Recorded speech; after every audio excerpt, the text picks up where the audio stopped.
Hello, everybody, and welcome to another episode of Life Stripes with Kathy and Duke. Today, we are so thrilled to have not one, but two guests on our show. We have Melissa Romolo, who has been with us before. Yay! Thank you for coming back, Melissa.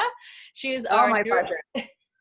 Thank you. She is our neuro-linguistic programming trainer.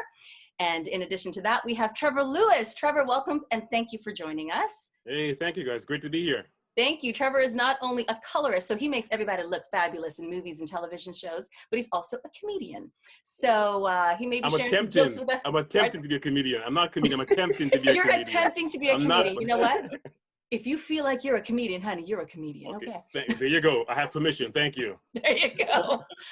So he may be sharing some jokes with us, but we're going to get serious today about what it's like to be in a relationship, living, cohabitating with someone during COVID-19. We have to go here. We have to. Because a lot of people are struggling, but some are having a great time. So we're really just trying to dig deep into this and figure out how we're going to, survive all this. So Duke, words from you. You know what? Again, I think it's great that couples get to spend a lot of time if they are together. But what is it like? Is it really 100% healthy to spend that much time with each other in a closed space? A lot of men have their man cave, so maybe they go rumbling around in their man cave. But now it's like you're spending so much time because usually you're so used to going to work, having that separation, coming back, coming together, and enjoying each other's company. But now you have so much time together. Is that healthy? That's my question for you guys. Okay, well, I'll start. Yeah. As part of the married folk, I can tell you what my experience has been so far, because my husband's been spending more time at home now that he has been laid off from his work, and I already work from home. So we've had fantastic times together, as we always should do, and find time to actually sit and communicate and connect and really have a good time connecting that way. And there are some times where there's a little bit of a challenge because people aren't meant to spend that much time together, except for maybe the occasional vacation. So really, it was very apparent early on that we needed to set some expectations. And I'm a big believer that everyone needs their own personal space. Whether they're married, single, divorced, separated, they all need some time to take care of themselves and to recharge. So we have open communication about, okay, this is our together time, and this is me time. And me time means my husband goes and finds something to do, maybe even with the kids, so the kids aren't bored all the time. And then we can switch around, and then when he wants me time, I'm there to support that as well. But I'm a very big proponent of having that separate space. Yeah, for sure. Trevor. Definitely. I, for one, I have to have my own space. Really, that's where I was raised as a child, sometime by myself. So with COVID, we were all in the same house together. It was a bit, frustrating and but I got through it. That's the main thing. I got through this. Okay? We're still going through it, honey. Yes. And the main thing to survive this being locked down is humor for me. That's the only way I could deal with it. Just laugh at the situation. That's all we can do. One time as a kid, you're going through something tough. Just, try to laugh it off and not enjoy it, but that will make it better, make it more bearable. So I tend to laugh a lot and, and now, I have a question. Is your family laughing with you? Yes, definitely. We have to laugh. Trust me. That's how we're raised. We have to laugh. Going through everything we've been through a lot of stuff, but the common theme is laughter. Yeah. Excellent. Do you think of course, both of you being married, do you think that it's different? There's a different tolerancy for too much togetherness between men and women? Do you think it's different for a man versus a woman? I think so. I think men like to be alone, usually. It's just, it's just like you want to be alone. Sometimes you want to be with your guy friends, or be alone by yourself, whatever. You don't always want to be with your spouse. I don't think you should have to be 100% with them all the time. You want time for yourself to grow, do your own thing, stuff that I like to do. She has no interest in, and vice versa. So you go and do your thing, and then you come back. And my experience has been that, yes, we do have need for different types of time. And for me as a woman, I actually need time with my girlfriends. So even being able to slice out a bit of time. So I'm always with someone, it seems. But really, the thing is they serve different needs. So fortunately, my husband doesn't have to spend every moment of every day with me. And I do love to actually get on the phone with a girlfriend or my sister-in-law and just have some female bonding time. And then he can be by himself that time. Now, what do you say for the couples whose maybe one partner is very into together time all the time, and they're looking at this like, yes, I've got the other partner locked down. We're going to, it's going to be like a slumber party every day, and we're going to cook together. We're going to play together. It's going to be a hangout session. And the other partner's kind of like, I'm good. What do you say? What do you see? Because Duke and I are we tend to attract people who want to be with you all the time, right, Duke? Yeah. And we're like, it's okay. Just take your corner. It's okay. So stalkers, you're saying? Stalkers? You attract stalkers? Whose love language is personal touch all the time. Mm-hmm. No, but there are people out there that do want to spend, like, they're looking at this whole quarantine and self-isolation as, hey, okay, we're together. We'll get to do this together. We'll get to do that. We'll watch all the movies together. We'll do so much things together. And then you have your partner that's like, well, I'll do certain things with you, but I kind of just want to, hang back by myself a little bit and do something else. Even though we're in the same house, you want to do something else. So what do you say? So what Kathy's saying, I can see that posing a bit of a rift in that relationship, and kind of now creating separation a little bit because there's resentment. Yeah. You know what I mean? What do you say to that? Okay, so there should be no resentment in people speaking their needs. Spoken like the true professional you are. I'm sorry, it makes things very difficult when we force ourselves into behaviors that are uncomfortable and just in order to please someone else. So really, having that open communication to be able to directly say what you need and why you need it, and at the same time listening to them and what they need and why they need it, and then somehow coming to a solution saying, okay, you know what, I need my alone time. I'll put limits around that so I'm not ignoring you. But then after that, I'm 100% totally, completely with you, and I promise that's going to happen. So a lot of the times when somebody really wants that much time together, it's almost a fear that if they don't have that time, they're not going to get it. Mm-hmm. So even preparing them to know that it's coming gives them more of an ability to be patient and wait. And yeah, it should never come with resentment. The resentment really comes in when we don't communicate.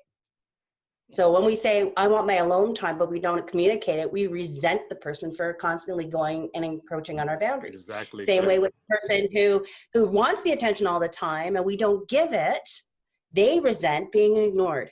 So having that open, direct communication, and when I say direct, I mean respectfully, assertively, without being aggressive about it, there should be absolutely no resentment, no hurt, no anger when we can actually say what we need. And to be known that we're also being heard. Right. But let's be honest here. We're not really good at communication. like a lot of couples are not really good at communication. So it sounds great in what you're saying in a perfect world, but a lot of times people just don't say what they really want to say. And I think that's what causes the resentment. They're almost afraid to, and unfortunately, and a lot of women feel this way more so than men. Women almost feel guilty to ask for what they want, whether it be more closeness or more space. Women have that guilt because they feel like they need to be who the other person wants them to be. Right? And there are men like that too. There are men like that too. And women are terrible at asking for what they need. And I find that women, sometimes they expect you to know what they want. Exactly. Oh, good. Speak on, Duke. Speak on it, man. Speak on it, Duke. Amen to that. Speak on it, brother. Yes. Tell me what you want. Don't let me have to read your mind. Exactly. Tell me what you want. Yes. Women are actually raised to believe that being direct with what they want is rude. And so that's why we avoid it. We hope that you guys can mind read. We're not that smart. We're not that smart. That's the thing. So you Nor can't. should anyone be that smart. That'd be kind of crazy. So my advice to women is just say what you want. What's that? Say what you want. My advice to women is say what you want in a respectful way, directly, because of course men do not speak inferentially either. They don't get it inferentially. You can't hint at it. You gotta say what you want. And men also have to say what they want too. Like I tell my wife, I need some time alone. And for me personally, I find interaction with people, the energy is draining. And if I'm talking to someone, I feel it very draining. I say, you know, I need to be alone right now. I can't talk to you at this moment because what happened isn't going to be a good outcome. I could feel that building in me, right? So I tend to listen to myself and just go, okay, I have to be alone now. Hope you understand. And maybe build in a little bit of an expectation. I need to be alone now for maybe the next hour or so. And then after that, you know, I'm all yours. Yes. Exactly. That way they're going, what do we have to talk about it now? No, we can talk about it in about an hour. Right. So Melissa, you're saying putting a time, I like the idea of putting a time frame on it so that, you know, if they are anxious and there's a little bit of anxiety, like, you know, but I want to talk, or I want to spend some time, or the movie's on now, or, you know, then I got to go cook dinner. So we got to do it now, or whatever. I think putting a time limit or a time frame on it it's comforting almost, because then, you know, okay. Well, it takes out the uncertainty. Right. I like that. Takes out the uncertainty. Well, right now you have all the time in the world. Where are you going? Well, you still have things to do because mama has to cook dinner, right? Get kids ready for bed and do all that wonderful stuff. So while daddy's chilling having beers, or, you know, and maybe daddy's helping with homework too. Let me not. I was about to say, we're not playing stereotypes at all. Exactly. Where are you going with that? Sorry. Listen, I'm a single mama now, so I'm doing it all. But anyways.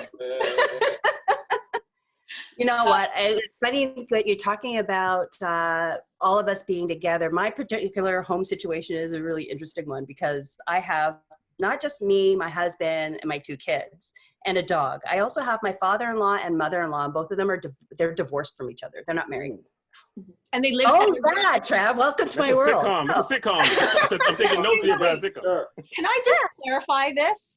Your mother-in-law and your father-in-law are divorced, but they're both in your house right now. Wow. So to say that we're learning things about setting boundaries, communication, neutral zones, things like that. Yeah, we're doing it in spades. And I will tell you this, with or without quarantine, both of them are retired. So they're both home all the time, which really means that they've worked out a system where when one person's in the family room with the TV and such, the other one can find another neutral space to be in if they don't want to be together. So they can go to their room, they can go to the kitchen, sit outside. Now that the weather is wonderful, that's going to be easier. And they do find neutral places to be so that they don't have to be together all the time. Yet we still get together at dinner and at special meals to sit down as a family. I like that. So we have The Brady Bunch to perfected that. Yeah, if you can send over Alice to do all the housework, I would totally agree with that. Wow. And Trevor, how many kids do you have? 3? I have 3 kids. Yes. My oldest is 19, going 19 next month, and my youngest is 13. So it's a full house, you know, small house. But we try to work around each other and, you know, accommodate each other. And the main thing about this whole crisis is adaptability. We have to adapt. There's that, you know? Learn to go with the flow. Yeah, exactly. Yeah, a lot of people have had to learn to adapt, especially with schooling and everything too, right? Yeah, absolutely. But you have big kids. So Melissa, your kids are in high school? Are they in high school? Both of them? One in and one almost in. So grade 9 and grade 8. So they're fairly independent. All your kids combined are fairly independent. Yeah. Thank goodness. I only have one little child, and that's my hubby. Oh, don't tell him I said. I'm going to have to watch this off YouTube. Yes. So go ahead, Duke. Quick question. So with this whole pandemic, and for the couples that are living together and isolating together, do you feel that, and this is a question for both of you, do you feel like this type of situation for a couple that maybe has been shaky, they've been on the rocks, this could draw them back together or push them apart more? I think definitely could draw them back together. I mean, I remember when I first was married, me and my wife, I worked night shift, she worked day shift. We never saw each other, you know, it was back and forth. It worked out okay, but having this time now, we always wanted, we knew we had to work, but now having this time now to sit down and talk and interact and get to know each other, it's a really good time, and I appreciate that. And even though it's rough, but I still appreciate it. I think what it really comes down to is why they were looking to separate in the first place. Mm-hmm. If it was because they were living separate lives, then yes, this could bring them right together. If that was they were, that woman was plucking my last nerve every second of the day, this is going to be even worse. So it's a question, once again, really being able to communicate, even if the outcome is not to bring people together, is how can we have healthy relationships entirely, either in the same home or even after. So hopefully even those who are spending a lot of time together, should they not get back together, perhaps they may be able to find strategies to get along once they can separate. Right. Now I'm hearing that the divorce rate in the States, I know, is 20%. So I don't know what the Canadian statistics are. However, I'm thinking it's going to be along that lines too, because I know courts are literally open for emergency situations, family court for emergency situations, and they are busy from what I'm hearing. And so, this struggle really is real. It is real. People, especially if you're in an abusive relationship and you are living in the house with an abuser, whether it's emotional abuse, which I think sometimes is, okay, let me not say it's worse, but it's all relative. Pardon? It is bad. You don't see the scars, but the scars exist nonetheless. Absolutely. But I mean, if you're being physically abused, note to self, just get out, okay? Because you cannot be stuck in that. And with the emotional abuse, that tends to be a little bit harder because there's no scars and you're in the house and it's like a silent death, within you daily, and it's not fun. So what do you, what would you recommend for people who are dealing with more of an emotional abuse? Because physical abuse, straight, just get out. You need to just get out. Do what you have to do. Yeah. But what about more emotional abuse? The narcissist that you're dealing with, whether it be a man or a woman, who's displaying these negative behaviors. Well, that would be an interesting question, because I have not been in the situation where a person wasn't able to get out. Right. So I guess it would all depend on what support systems they have in place already, whether they have, family that's close by or close personal friend. As long as it's not putting people at risk, that you're not creating a household of 10 or more people, just finding that support system that you need, because it's possible that you might have to still leave. Yeah.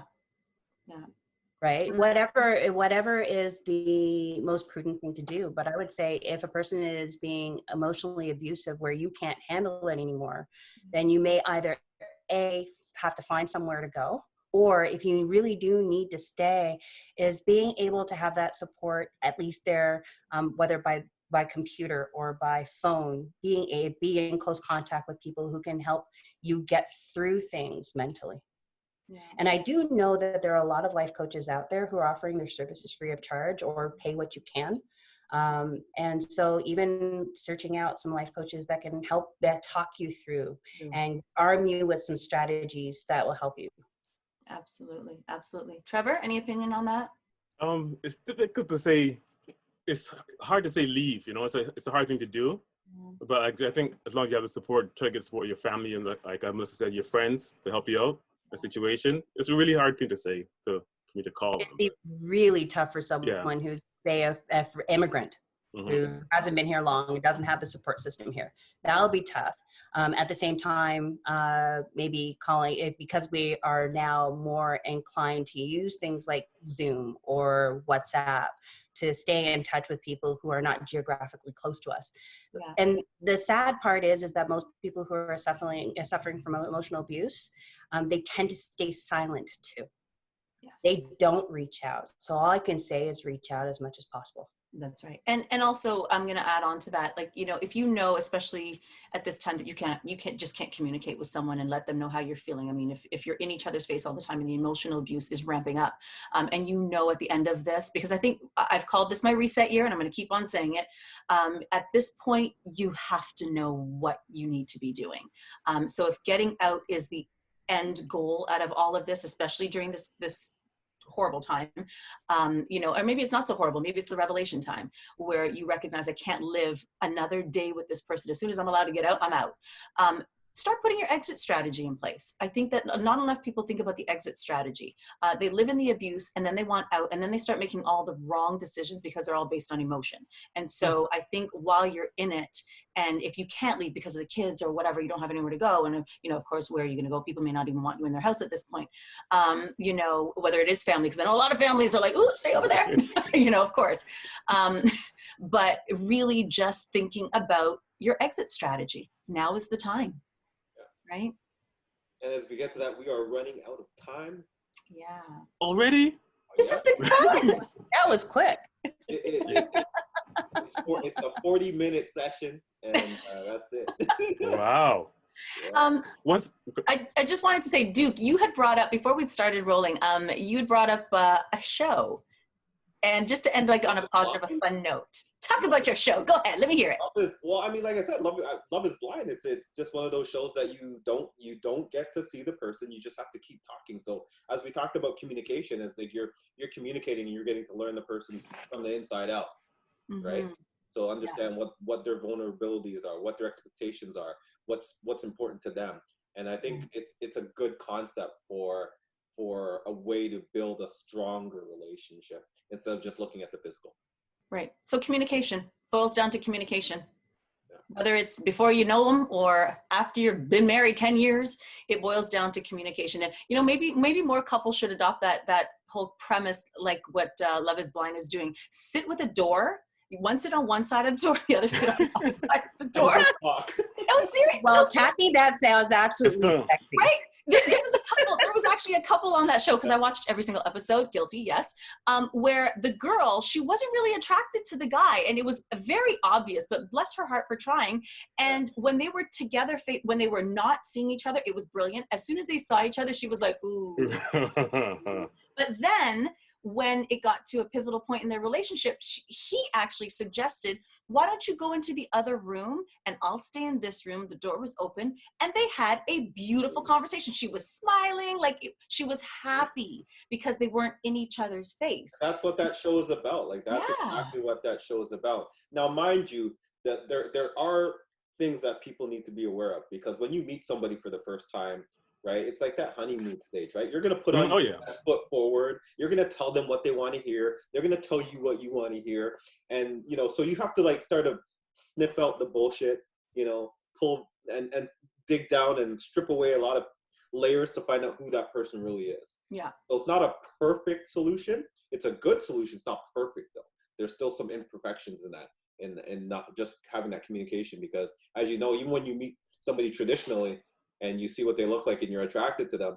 Again, people, I feel, and again, just my opinion, that within the first year of that relationship, you're still learning each other. And then you get to the real of who that person is. So, I'm just trying to experience you don't know somebody until you live with them. There's also, have you ever seen the show, The Circle? It's also on Netflix. I watched The Circle as well. Yeah, beware of the catfish. The catfish, yeah. Beware of the catfish. That's true. And I've watched Too Hot to Handle. Yeah. What were you saying? Trevor? What were you saying, Trevor? Yes. Oh, you guys come over there. Sorry. So Duke, it sounds like you were into like arranged marriages and that kind of thing. Arrangements. Where did you get that? No. They can work. They have a better success rate. Yes, thank you. They have a better success rate. Yeah. And that's fine. I don't want to be arranged. But I think arranged marriages work because it's more of a tradition, and I think people are raised to know what their role is. Mm-hmm. So there really isn't a lot of, listen, I think when you get into a marriage and you come in with a strong personality, the other person comes in with a strong personality, you are vying for power at the end. Yeah, exactly. It's a power play. Right? So if you can't get that in check, then that's when the problems really start to ramp up. But in an arranged marriage, I think for the most part, as long as you're treating each other, respectfully, and everyone has their role, because I know a lot of people who are in arranged marriages and it's successful. One in particular, it took about a year for them to kind of get into the groove, and he was extremely respectful to her and let her take her time and, get into it. Now they have a little girl and they're so cute. So, it can work because everyone knows their role and it can work. It works. Well, not perfect. To me, it works if the person's respectful, though. Sometimes you get in the arrangement and I hate to say it, but the male is so dominant. That's like whatever I say goes, and that's it. Yes. What were you saying, Melissa? it still comes down to the fact that a marriage is between two human beings. Yeah. No one's perfect. Yeah. Exactly. And so, yes, you can be very successful in an arranged marriage, but it's still not 100%. Exactly. You're right. Absolutely. You are absolutely correct. So no arrangements for me. No. But I know a girl. She's really nice. No, it's okay. I'm good. No, you wouldn't go on a blind date though, Duke? You would. I was talking about that yesterday with my friends. I was like, I've never done that. I don't think I'd want to do that, to be honest with you. But I mean, hey, everybody's different. Whatever tickles your fancy, Yeah, we're Virgos, so I don't think we're like blind date kind of people, right, Dee? I think we are more like, I need to know everything. Oh, yeah. Whatever you know, you need to tell me. Yeah, they're blind. Yes. Some people, I have friends that have done it, and they said it's been good. They've also met some real creeps and stuff like that, and and all that, the app dating and stuff like that. Yeah. Definitely not for me. So, any last words, Trevor? We'll start with you. Any last words of advice? Sure. One last word. My wife just showed up, so she wanted to step in here. She just wanted to step in. You have to introduce her to our audience. This is my wife, Dion. Hi, Dion. Hi. You've been married for how many years? 20 years, Okay. almost. Just put her on the spot.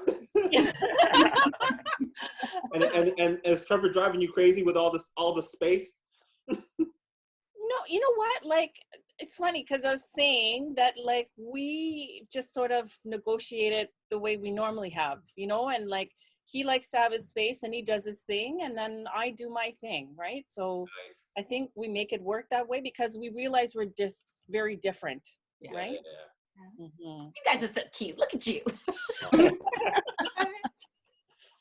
That is awesome. Because they give each other their space. Yes. Right. That is the key. Space, right? Yeah. I would say so. Yeah. And then I'm busy because I'm not busy. She's. I can't do anything. No good. So like I teach French online. So it was it's with an organization I've been working with for the last, I guess, 3 or so years. And so with all of the advent of all of this, they've decided to offer classes online so that I'm there on a Sunday and kind of, doing that as well as other things and doing a 9-to-5 job. So I guess Good for you. It works. Nice. That's awesome. You make it work. You have to make it work. Exactly. Good for you. I like that. Trevor, you give your wife the last word. That's fabulous. Nice. Oh, that's it. And Melissa, how about you? My last words is just make the best of every moment that you have. Find the magic in every minute. And just make sure you take care of yourselves as much as you take care of others. I like that. That's beautiful. And Duke, I guess you'll sign off, but I would just like to say, you know what, for everybody, whether you are living together, whether you're not living together, really just respect each other's time, each other's space, communicate. And I think we keep saying this, but really it boils down to communication. It's not always what you're saying, it's how you're saying it. That's also very, very huge. And so when you are communicating that you do need that space, or you're gonna have to call that person back and you take 3 hours later, or, whatever the case may be respectful. It's all about how you're speaking to each other, right? Because it's not what you're saying, it's how someone's gonna receive it. That's the most important thing. So just be mindful of that and respect and communication. You'll be all right. Respect my man cave. That's it. Oh, that's all you need to do. I'm good. Ladies and gentlemen, this has been another episode of Life Stripes with Kathy and Duke. If you've liked what you've seen, please like or subscribe. And we will be back next week, Monday at 3 p.m. with another episode. Peace. Peace out. All right. Peace.